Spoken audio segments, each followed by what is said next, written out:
Хичээл 8 сэдв сар өдөр гариг хэлэх. 7 дугаар хичээл дээр Солонгос тоо болон Ханц тоо түүнчлэн цаг хэлэх тухай үзсэн байгаа.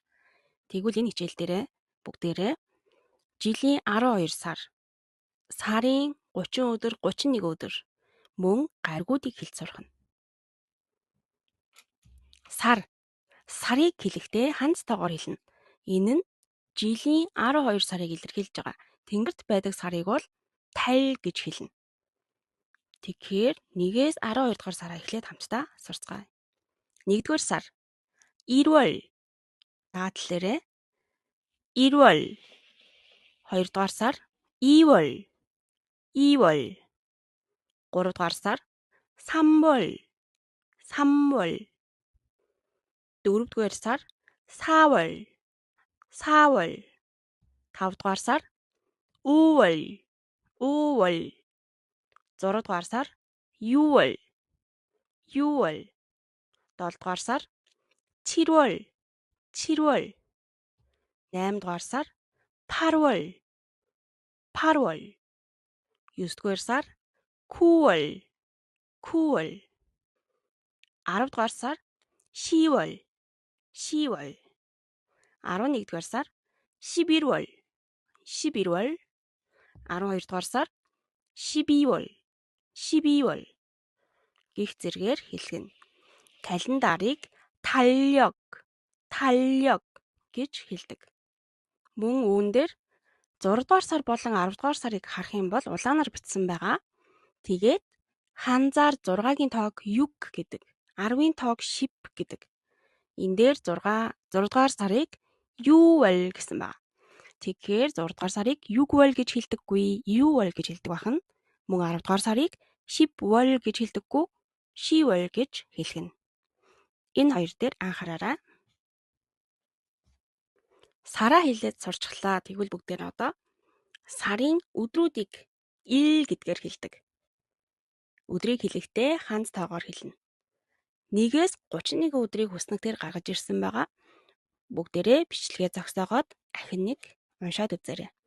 Эхлээд админтайгаа нэг уншаарай. 1-ний өдөр. За монголоор бүгдээрээ хэлэхгүйгээр шууд солонгосоор нь уншаад явъя. Ирэл.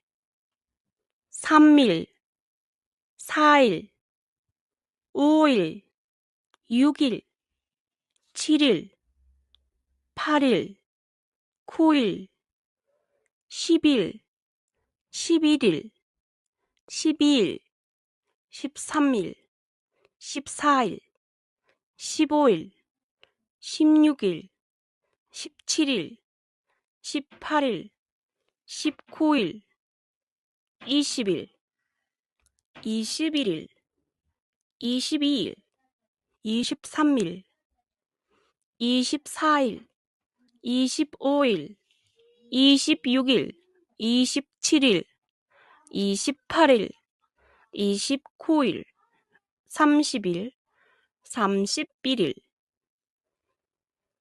1-ээс 31-ний өдрийг энэ мэтчилэн хэлгэнэ.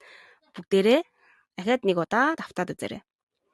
Хэдэн сарын хэдний өдөр вэ гэдгийг календарын доор байгаа 몇 월, 며칠이에요.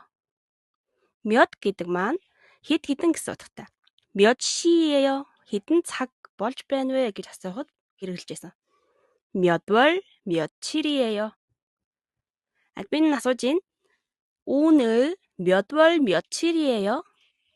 Яг энэ хичээлийг үзэж байгаа өнөөдрийнхөө он сарыг комментоор бичээрэй бүгдээрээ. Цаашаа явцгаая.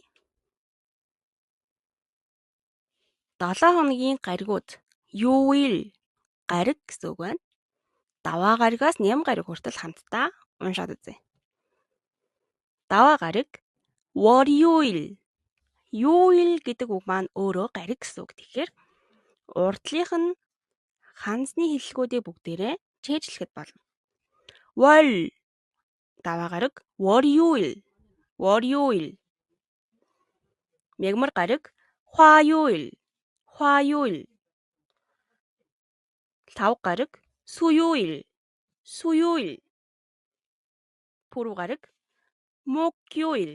목요일, 바승가르 금요일, 금요일, 뺨가르 토요일, 토요일, 냠가르 일요일, 일요일. ахиад нэг удаа хэлээд үзье.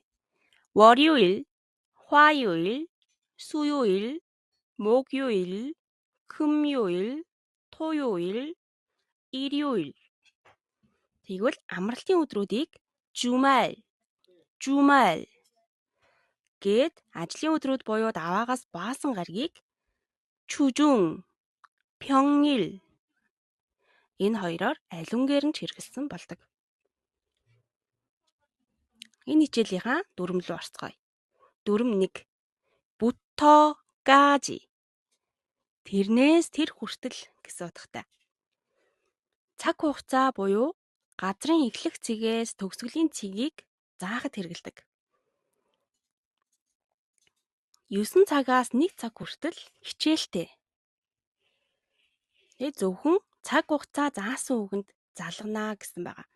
Яагаад цаг хугацаа заасан үгэнд залгана гэсэн байгаа вэ гэхээр бас яг адилхан дараачийн дүрмүүдийг үзээд ирэхээр хоорондоо ялгаатай юм байна гэд ойлгоод ирнэ. Тэгэхээр хичээлүүдэд алгасалгүй үзээрэй.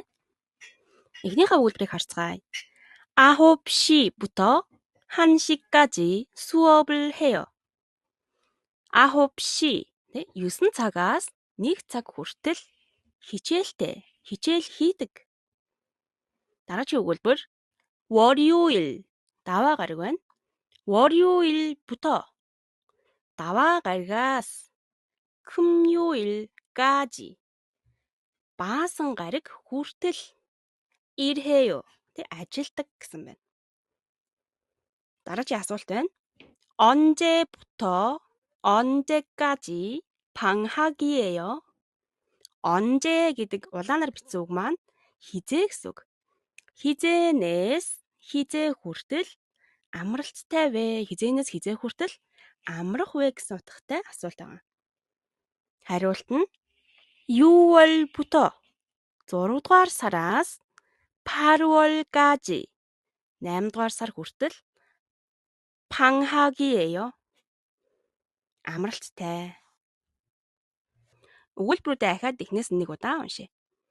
9시부터 1시까지 수업을 해요.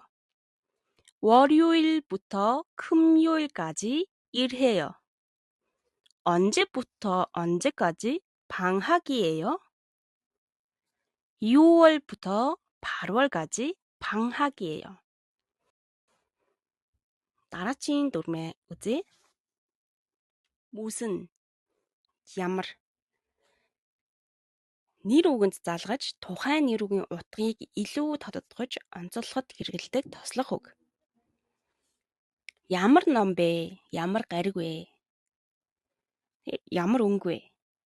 гэх мэт бид нарын мэддэг ямар гэсэн асуулт байна. 무슨 책이에요? ямар ном бэ гэж байна. 무슨 요일이에요? ямар гариг вэ гэж асууж байна. та бүхэн өөрсдийнхөө мэддэг үгний урд 무슨 гэд нэр үгээ оруулаад 이에요, 예요 гэдэг асуух нөхцлөө оруулаад үзээрэй. дараагийн дүрм 지 않다. тэгэхгүй, тэгдэггүй буюу үгүйсгэх нөхцөл байгаа. үйл үг болон тэмдэг үйл үгийг үгүйсгэхдээ л хэрэглэнэ. нэр үгийг үгүйсгэхдээ бол хэрэглэхгүй. өөр дүрм үтсэн байгаа. явах гэдэг үгийг эхлээд үгүйсгээд үзье. 가다. явах гэдэг үг маань үйл үгийнхаа үндсэн хэлбэр дээр байгаа. тэгвэл ямар нэгэн нөхцөл авахдаа заавал дагаа гэдэг. дагаа гэлээ 가지 않아요. 가지 않아요. явахгүй юу? явдаггүй. 먹다. үйл үгийнхаа үндсэн хэлбэрт байгаа. ямар нэгэн нөхцөл залгахдаа даага заавал гэдэг. гэлээ 먹지 않아요. иддэггүй. идэхгүй гэсэн утгатай болно. үйл үгүүд дээрээ 지 않다, 지 않아요, 지 않습니다 гэсэн төгсгөлтэй болгоод залгаж болно. тэгвэл ерөөсөө тэр үйл үгээ өгүүлсгэж байгаа. Тэ явахгүй, идэхгүй, би одоо унтахгүй, өглөө эрт босохгүй гих зэргийн үгнүүд гарч ирнэ гэсэн үг. Харилцан яриагаа бүгдээрээ харцгаая. Харилцан ярианы сэдэв маань 며칠이에요? хэдний өдөр вэ? А. 지원 씨, 오늘이 몇 월 며칠이에요? B. 하루лахдаа цэгийн оронд өнөөдөр яг хичээлээ үзэж байгаа он сараа бүгдээрээ орлуулад үзээрэй. А. 무슨 요일이에요? цэгийн оронд өнөөдөр ямар гариг вэ те? Хичээлээ үзэж байгаа яг өнөөдөр маань ямар гариг байгаа вэ гэдгээ орлуулад хэлгээд үзээрэй. Харилцан яриагаа нөхөж хийж байгаа бол комент хэсэгт бас бичээд оруулаад асуух зүйлээ бүгдээрээ байнга асууж байгаарай. Дасгал ажил маань дараахан үйлбэрийг солонгосоор бичиж үзнэ үү? Тэ 1. Би өглөө 7 цагт босдог. 2. Манай хичээл 12 цагт тардаг. 3. Би солонгос хүн биш. 4. Би сурагч биш. Энэ 4 өгүүлбэрийг бүгдээрээ яг одоо бичээд үзээрэй.